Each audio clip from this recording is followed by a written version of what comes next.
Yeah, thank you for being here. What was your initial reaction to this decision?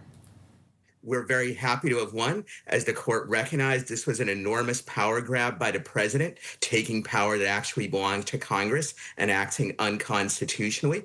In addition, obviously, as you and Canada well know, these tariffs were enormously damaging to the American and Canadian world economies. And we're happy to be able to have this victory and block them, though obviously there will be an appellate process.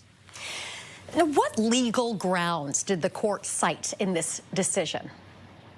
Quite simply, the president was claiming the power to impose any tariffs on any country for any reason at any time and any amount. And the court ruled that the International Economic Emergency Powers Act simply did not grant that authority. And if it had somehow granted it, it would have been an unconstitutional delegation of congressional power to the president. The British overthrew King Charles I because he tried to impose taxes without the consent of Parliament. Trump is trying to act like a monarch in our country now, repeating the same types of abuse of power and mistakes, and the court rightly slapped them down. How often do U.S. courts intervene in trade policy made by the executive branch of the government? Is this unusual?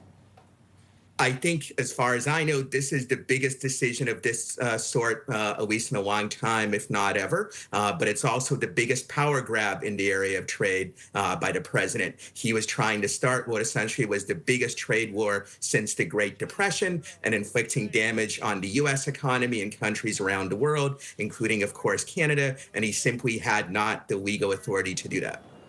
Now, as we've mentioned, the government has appealed. So what happens next?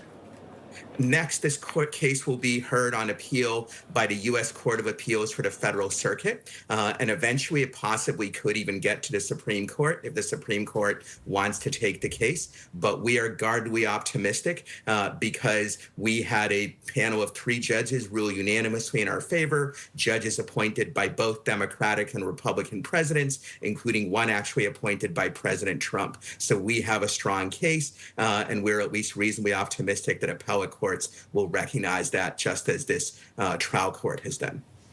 Ilya, thank you for your time today. That is Ilya Somin, co-counsel, who represented several small U.S. businesses in this legal challenge.